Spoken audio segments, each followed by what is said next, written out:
Good afternoon, children. Today we are going to discuss the lesson 3 of your NCERT book, Human Reproduction. Human, you all know they are sexual reproducing organisms. And what is sexual reproduction? The fusion of male and female gamete to form a zygote. It is said to be sexual reproduction. As human beings give birth to young one, that is why they are said to be viviparous. Now the human reproduction includes series of events, right? So these series of events are, first is gametogenesis.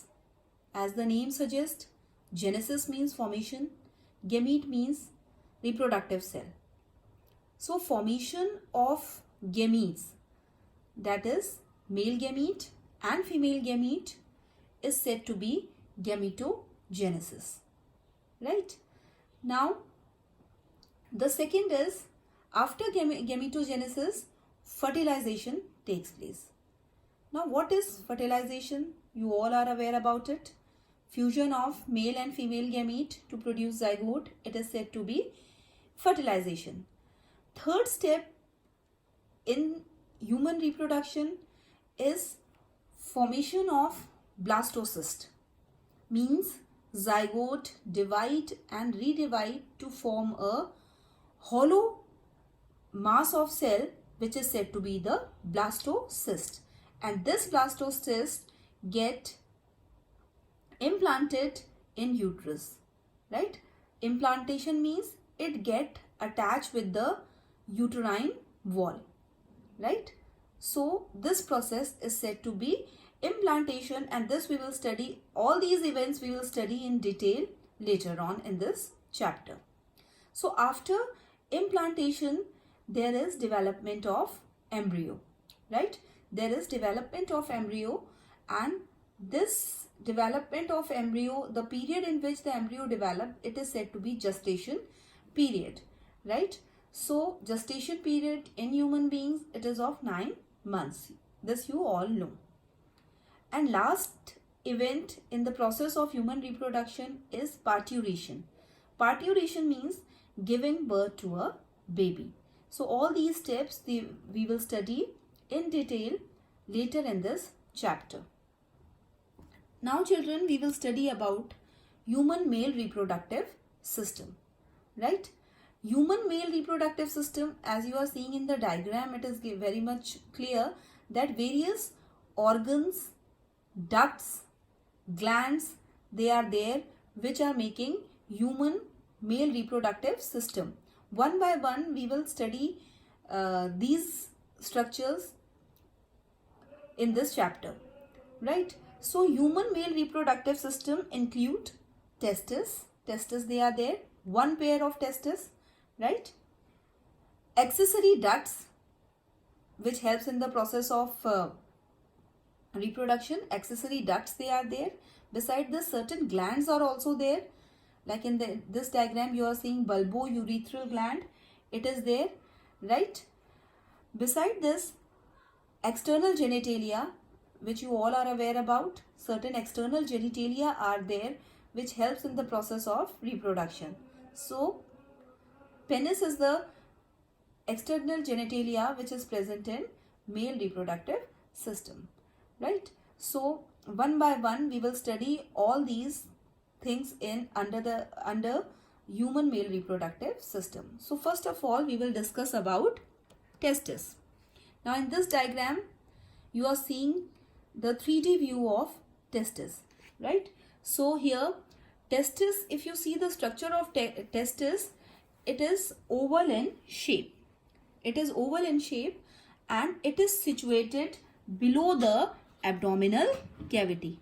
Now it is very important that it is, why it is situated below the abdominal cavity, right?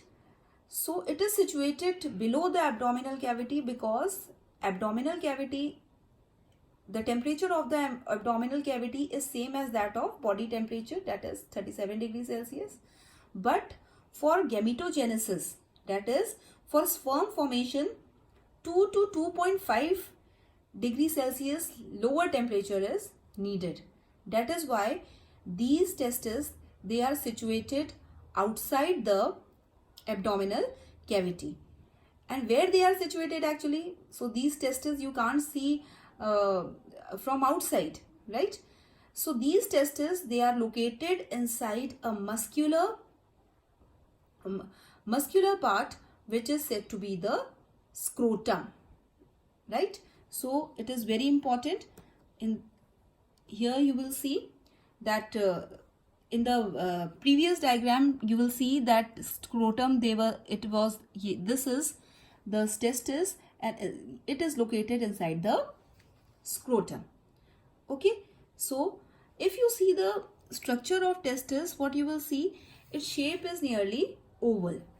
It is oval in shape and its length is about 4 to 5 centimeter, right? So you have to remember the length, right?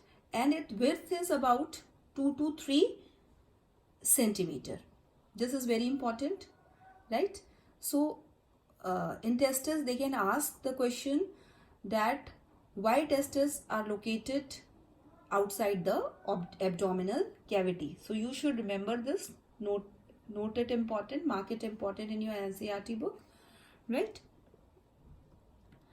Now this is the, if you cut the LS of testis, you will see this structure, right? Testis is surrounded by a fibrous membranous covering which is said to be tunica albuginea. So this is the outer covering which is said to be the tunica albuginea, right, which surround the testis.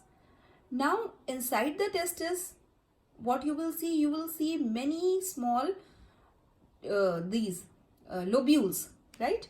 Many lobules you will see. Lobules means compartment. You will see many compartment when you cut the section of this testis. This is the inside diagrammatic view of testis, right? So here these compartments, they are said to be these compartments, this light blue color compartments. All these compartments, they are said to be testicular lobules. Is it clear? They are said to be testicular lobules, right? And around 250 such compartments are there in the testis. It is very important to note how many compartments they are there. They are about 250 compartments in one testis. Now these coiled structure you are seeing inside the testis, they are very, very important actually. They are responsible for the sperm formation. So these structure, they are said to be seminiferous tubules. What they are said? Seminiferous tubules. Because these structure, they are very important. They are said to be the unit of testis, right? That means testis is made up of these seminiferous tubule, right? And sperms, they are produced here. So in each locule you will find 1 to 3 seminiferous tubule, right? So mark it important that seminiferous tubules, they are said to be unit of testis, as sperm formation takes place in this seminiferous tubules, right? So when you will see the slide of seminiferous, tubule under the microscope, you will see the structure like this, right? Now this is the sectional view of seminiferous tubule, right? This is the diagrammatic view. Actually it looks like this structure, but this is the sectional view of seminiferous tubule, right? So now we will discuss the sectional view of seminiferous tubule. Now in this slide you are seeing the sectional view of seminiferous tubule. Here you will see mainly 3 types of cell they are there. First is male germ cell, right? Here the male germ cells are there. This layer is said to be the male germ layer, right? And it contains male germ cells. And this male germ cells are also said to be the spermatogonia, right? What they are called? Male germ cells are also called spermatogonia. Why it is said to be spermatogonia? Because it undergo meiosis to form sperms. So they are very important. So these male germ cell or spermatogonium, they undergo meiosis to form sperms, right? Now the next cells which are present in seminiferous tubule, they are said to be cells of Sertoli, right? Cells of Sertoli, they are there, and these Sertoli cells, they are very important because this developing sperm need nourishment. So when meiosis is taking place, then this Sertoli cells, they provide nourishment to the sperms. So they are very important. They nourishes the developing sperm.